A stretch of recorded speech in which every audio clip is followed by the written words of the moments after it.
Charles, with a heavy heart and determined look, is getting ready for an unprecedented move. His actions aim to heal the family fractures and uncover hidden secrets and deep conflicts. Prince Harry, with his rebellious actions and harsh criticisms, has created a storm of tension between them. Will King Charles's unexpected journey change everything, or will the family continue to be haunted by these underlying issues? The questions remain, waiting for shocking truths to be revealed. King Charles is making important steps to end his disagreement with Prince Harry, including planning a visit to the U.S. to meet Harry, Meghan Markle, and their 2 children. Despite past efforts, the conflict remains unresolved. Relationship expert Luella Alderson says this visit could be the first step in repairing their relationship. However, biographer Christopher Anderson thinks Harry's criticism of Camilla is a big issue that makes it hard for Charles to fully forgive. King Charles's decision to visit Prince Harry in the U.S. sends a complex message. Many believe Harry doesn't deserve forgiveness. After Prince Harry's rebellious actions and public criticisms of the royal family, especially his attacks on Camilla, whom King Charles deeply loves and protects, Harry's abandonment of royal duties and the public airing of family disputes has severely damaged the royal family's image and honor. Many believe Prince Harry has lost the right to have his father visit him. King Charles's willingness to forgive and reconcile might be seen as a sign of generosity and an effort to heal. However, it could also be perceived as a weakness, a lack of the necessary resolve to uphold the values and dignity of the royal family. The decision to undertake this visit, given the recent and contentious nature of Harry's actions, raises questions about its fairness and rationale. Is this the right step towards rebuilding family relationships, or merely an unnecessary concession to a son who has betrayed his family? Only time will tell, but King Charles's decision is sure to spark heated debates in the days ahead. Some believe he shouldn't visit America to see Harry and his family because the trip is more than a personal visit, it's also a political move between 2 countries. This highly political action could stir controversy and criticism. For a British king to visit a son who has publicly criticized and left the royal family could be seen as an unnecessary concession, especially given the pain Harry has caused. This event might spark public discontent and raise questions about the royal family's value and power. This visit is not just a family matter, but could also be viewed as a sign of weakness in a diplomatic context, suggesting that a strong nation like Britain is humbling itself for a traitor. This trip is not just personal, it can also impact the relationship between the 2 countries, further complicating the political situation. Political critics might see this as an unwise move, reducing King Charles's prestige and respect.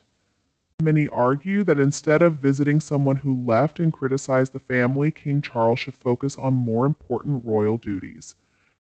Furthermore, there's doubt about Harry's children.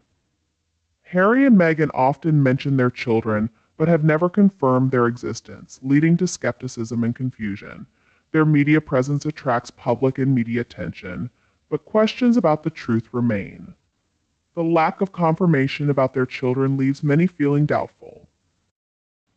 This issue needs to be addressed more clearly. I've always respected King Charles, but his silence on this matter might be seen as protecting a questionable situation, which has sparked various reactions. While respecting privacy is crucial, being transparent and honest with the public can help avoid widespread skepticism and suspicion. King Charles may want to visit the U.S. to see his grandchildren. But why don't their parents bring the children to see their grandfather? This would be much less hassle, especially since the king is still undergoing cancer treatment. These stories don't seem to come from King Charles, and I hope they aren't true. The king's health is a significant concern, but considering everything, such a visit could simply boost Harry and Meghan's ego. I can just imagine her smug face, thinking she won, knowing that if the king wants to see the kids, he has to make the effort. It's awful not having contact with his grandchildren, and it makes me angry that she has manipulated the situation again. She has no scruples. If Charles were unwise enough to visit, I can picture how they would spin it. Look how important we are. The King of the United Kingdom came all the way to see us. It's hard to accept. When would the king drop everything to make a trip overseas for someone who has only blackmailed him since leaving the UK? This is all coming from them and their PR. It's just another attempt to target Charles. There's no truth to any of this.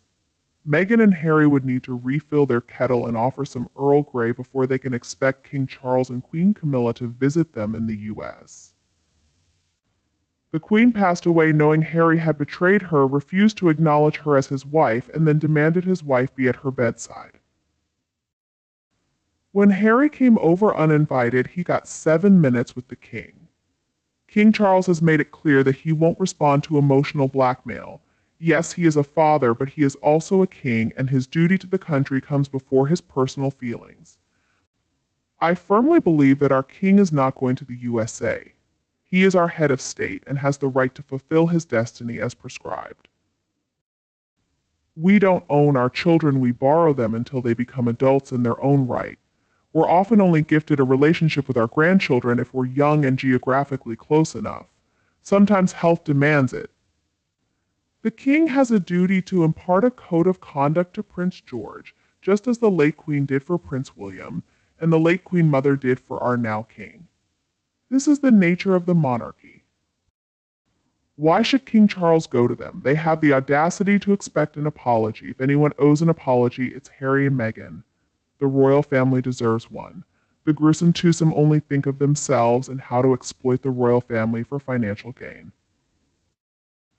Their entire narrative is filled with questionable truths, causing unnecessary stress for the king. It's a mockery of duty and decency, and King Charles should not dignify their self-serving theatrics with his presence. If anything, they owe him and the monarchy a profound apology for their relentless betrayal and deceit. If King Charles decides to come to America, he must be cautious with Meghan Markle.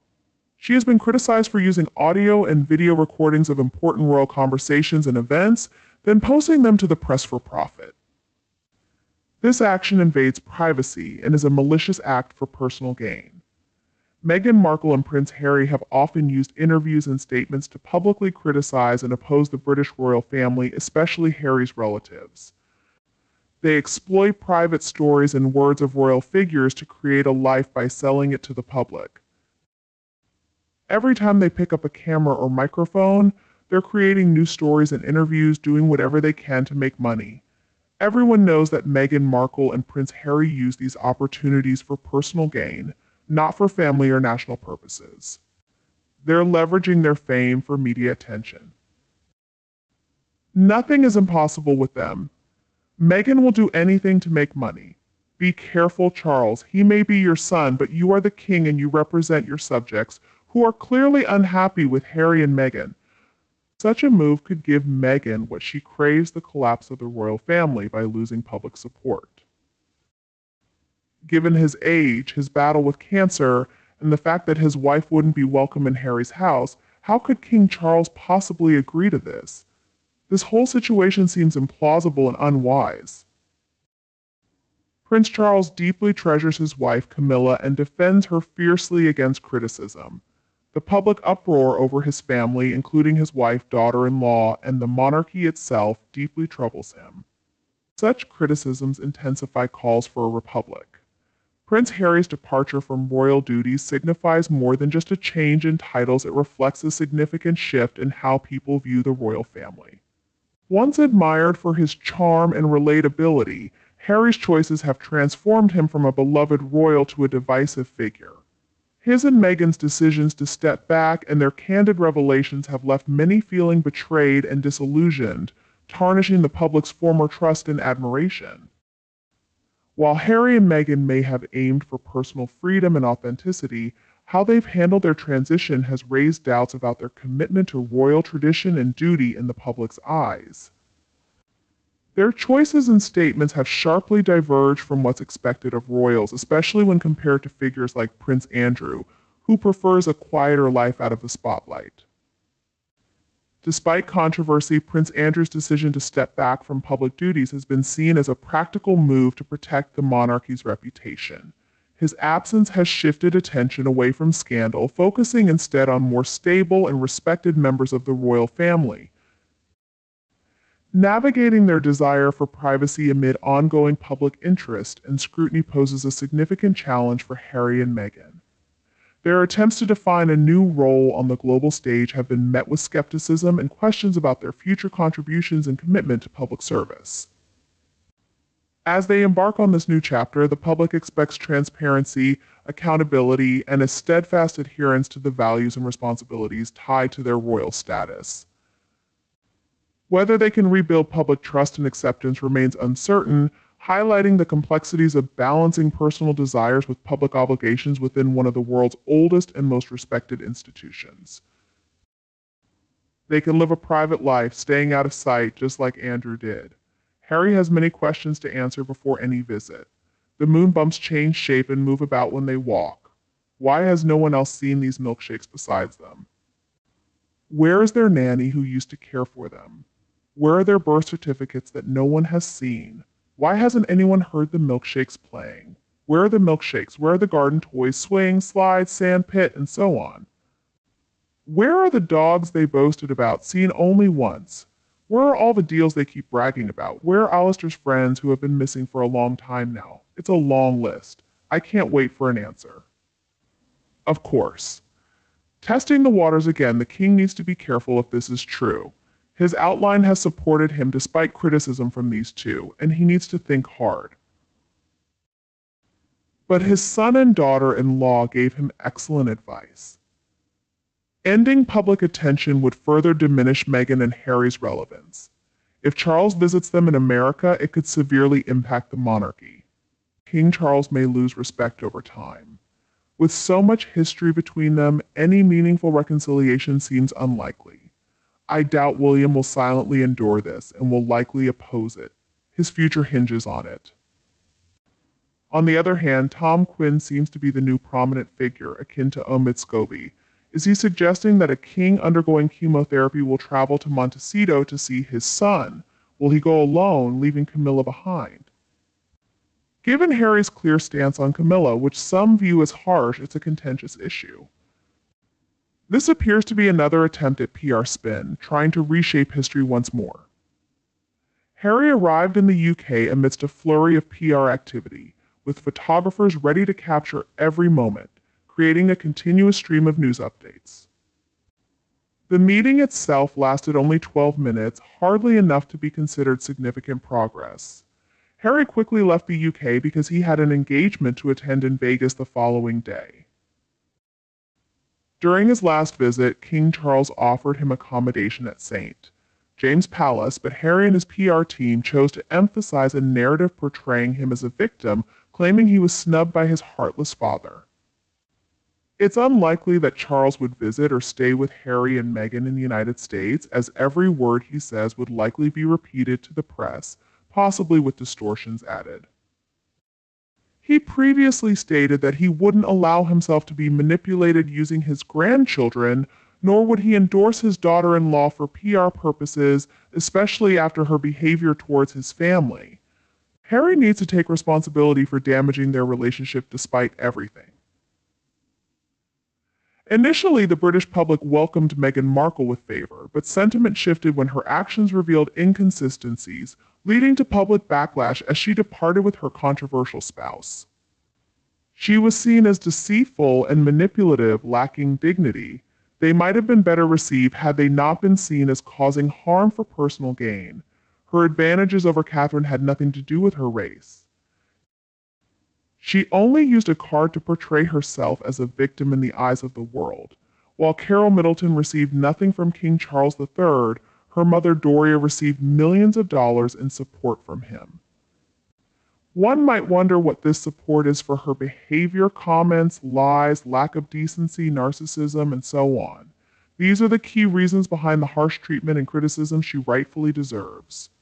Around the world, her son Harry has behaved similarly to her. He has been involved in her plans and is not innocent in the events of recent years. History confirms he is not of mixed race, which explains why he is treated as she is. What does one gain from all this? One reaps what they sow. Her skin color doesn't matter, as I've already emphasized. Dear reader, you must surely recall many people of color athletes, entertainers, media professionals, lawyers, doctors who were treated with respect. She assumed that people in developed countries shared the same views as her own nation. But she didn't realize, because she has no clue about how regular society works, that nobody cared about her supposed racial origins. What do you think Meghan's biggest mistake has been so far? Feel free to comment below. For 6 years, it's been one huge mistake after another.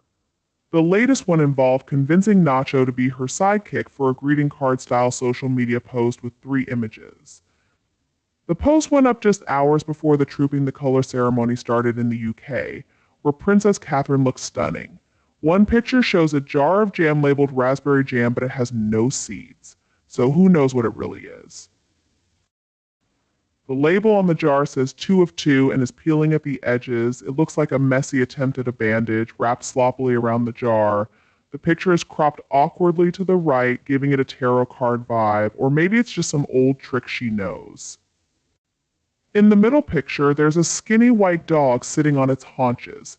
The second picture shows the same dog next to a jar of chocolate biscuits, which are actually dog biscuits. At first glance, it looks harmless, but if you look closer, there's a nasty hidden message.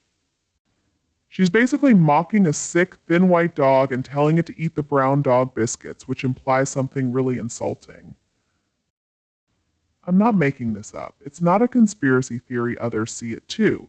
This woman is truly dark and malicious. She acts like a jealous, vengeful teenager. She loves doing nasty things like this, but it's backfiring on her.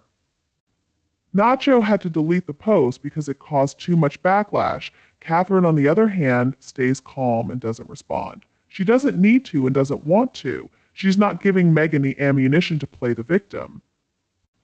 Despite all her mean jabs, Meghan hates being ignored. If the bully is ignored, she eventually crumbles. This has been happening since before the marriage, maybe even before the engagement. Even the goddess of chaos would struggle to understand Meghan's behavior. Nothing she says or does makes sense. She was in a position to be a global influencer for her causes. She was ready to join one of the most powerful organizations on earth as an essential member. She wasn't trying to copy or replace Princess Diana, but to become a beloved symbol in her own right. She just needed to grab the opportunity. But then she started to spiral out of control with small steps, losing everything in such a short time. Now she's gone from celebrity to notoriety, seemingly driven by a will to self-destruct and bring others down with her. It seemed to me she had big dreams and wanted to be a powerful influence for charity. She had a plan, and it strangely worked. She had everything she could have dreamed of and more. But then something changed. Her past was filled with small but increasingly important signs. She used people and then discarded them, telling little lies along the way. Many were later publicly confirmed. For example, in a video with Vogue's editor, she asked if she could guest edit, contradicting her previous claim that Vogue had asked her. This shows a pattern of inconsistency and a need to be the center of attention, often alienating people out of jealousy and ego. Anxiety wasn't something she showed, but she lacked the emotional capacity to handle it all. I think it went to her head, and her worst traits came out. We've seen this with actors and others who are overwhelmed by success. They rise, then crash and burn. The statements on the SR website reveal a mean, childish attitude wrapped in beautiful rhetoric. She can't resist lashing out when her plans fall apart. Her total lack of consideration for consequences is evident. She uses her network of anonymous friends to express her true feelings when she can't seek revenge publicly. She can't face the world herself, which I would call cowardice. This story is far from over. It's like watching a slow-motion train wreck. You can't stop it. It's really depressing. The tortoise runs in circles, going nowhere while the hare takes off. She could have done so much good and earned well-deserved respect if she had followed the tortoise's way, slow and steady, taking everything in and listening to people who could help her in her new role. The Oprah interview was a poor choice, considering what she has achieved with her prince so far. She lied so much, and even though we all knew she was lying, some people in the world believed her because they didn't know her like we do. she managed to play the victim to the great black monarchy. From the moment the Queen told her she couldn't use the title royal to market items, she refused to be told what to do. She has been trying to discredit the monarchy, especially the Queen. The Queen doesn't deserve to be treated by such a nasty person. It's not just one thing but a series of mistakes and wrongdoings. Call it hubris, but with all the lies and deceit around Archie's birth and her overspending, it was clear she was highly controlling and insincere. The widespread belief that she was a con woman and that Harry had been deceived brought everything to a head. Personally, as I've said before, announcing her pregnancy at Eugenie's wedding was the height of bad behavior. Later, her total contempt for the Queen and the customs of the British royal family became clear. The British royal family should completely and politely strip them of every royal title, Duchess, Prince, all of them. They should just be Mr. and Mrs. Their children shouldn't have any titles either biologically. They aren't royal and have no claim. I really do think they are phony. They demand privacy, but I call out to the actual parents from those first pictures no more. Although the royal family is partly responsible for Meghan's major blunders, they did welcome her warmly at first. She invited people she would never have ever met, but are powerful sorts. They spent millions on an overdone wedding for her. I think they spent more on Harry's wedding than on William, the legitimate heir to the throne. She could spend millions on things including the engagement dress, which I estimate to have cost $73,000, thereby allowing them to change their regular rules and practices.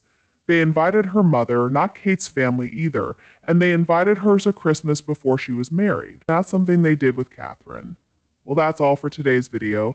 Thank you very much for watching our video, and I want to know what you think about these issues. Please express your opinion in the comments below. Hope you will always be cheerful and happy. Don't forget to support us by liking, sharing, and subscribing to the channel. Goodbye and see you again in the next videos.